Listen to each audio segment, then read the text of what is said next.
I met a Gypsy. What to go back to the Europe stuff? Do you still think, like, with Townley, right? So this is what's crazy. So, and I've had this thought with Ben and the boys, because obviously, like, I'm fucking cheering hard for them, you know, like they can be so good, and they're gonna be here doing this at some point, you know. They'll be here soon. So they're basically doing the Lawrence model right now. Yeah. But then you got the Cole Davies model. Yeah. Cole Davies just hit fucking whoops for 3 years in BT's backyard. Yeah. And shows up and is a phenom. Yeah. Unreal. So it's like, how much of the Europe experience, you know, like, what's Cole missing by not doing Europe, or you know what I mean? Like, because it's like, well, that kind of worked too. Like, I think before you guys came along, or like, you guys broke the mold in a massive way. And I think that, dude, I feel like every dad that's a pro right now thinks he's Darren Lawrence. Like, I've said to Dad, I'm like, you fucked the whole thing, bro. Jeez.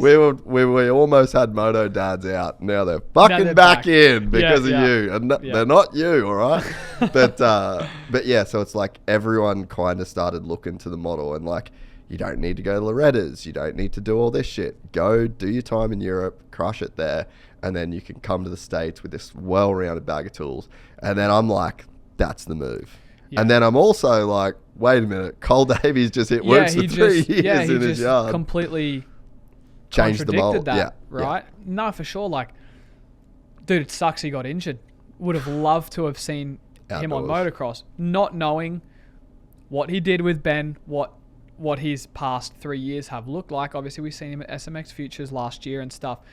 I would say motocross would have to be the weaker link of his program, because he's been so Supercross focused, right? On that. And we were so motocross focused in Europe. That's just by nature, right? Yep. Like, in Europe, you're not even thinking about Supercross.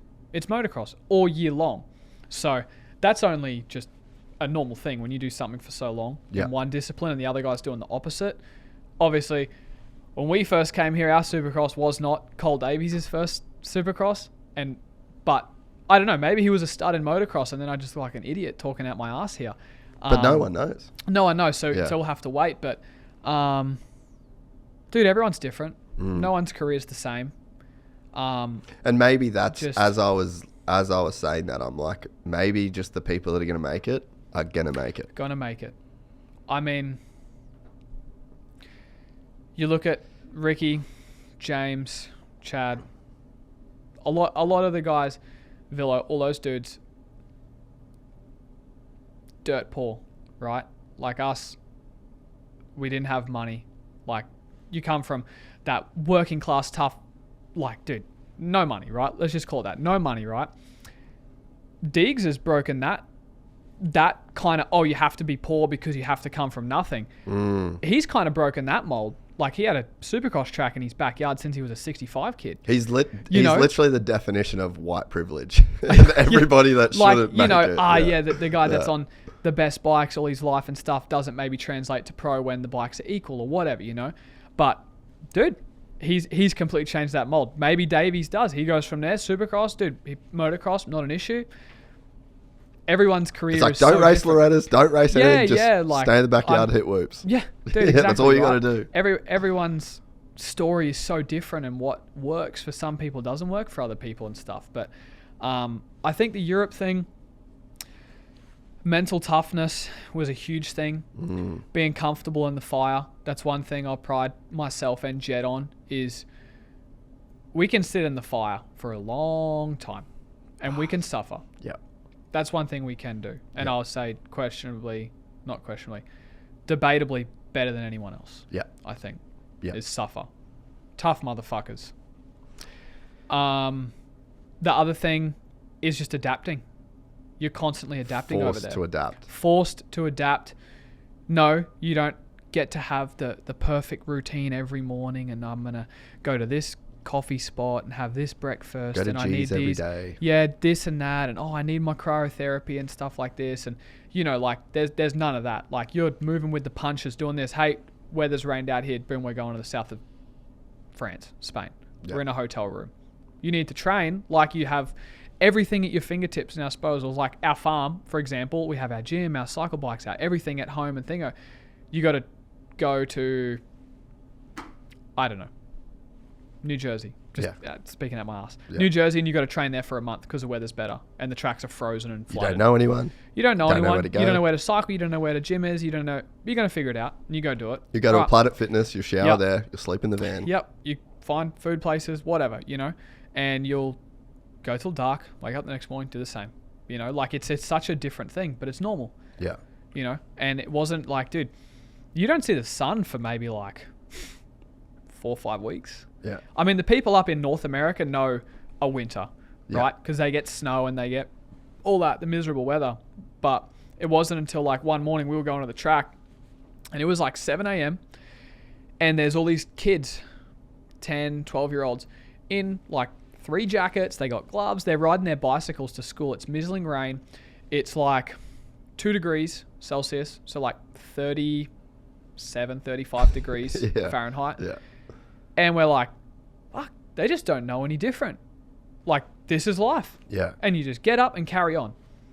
Back on sunny coast, if it was raining, no worries, she'll pass.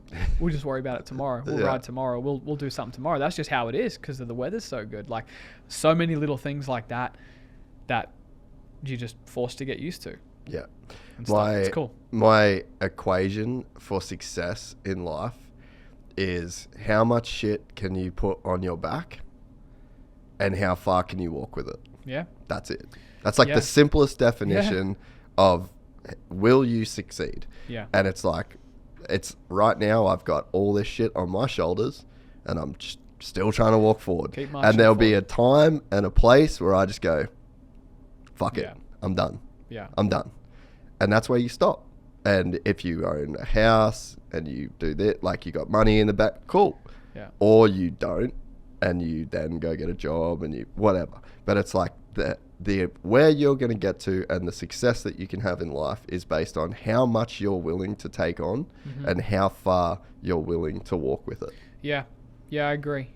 And that's what Europe kind of was for you. Yeah, it was tough, but we found joy in it. Like I said, some of the best years of my life and memories are from being there, and there's a lot of stuff that sucked and like things that didn't go our way, but I mean, that's already been said and stuff and it's all good. Yeah. Move on. It's life. Keep on moving. We fucking made it. Yeah. Yeah. If you enjoyed this content, please like and subscribe. And to listen to the full 3-hour podcast, search Gypsy Tales in your favorite podcast platform or click the link in the description below. Gypsy Gang.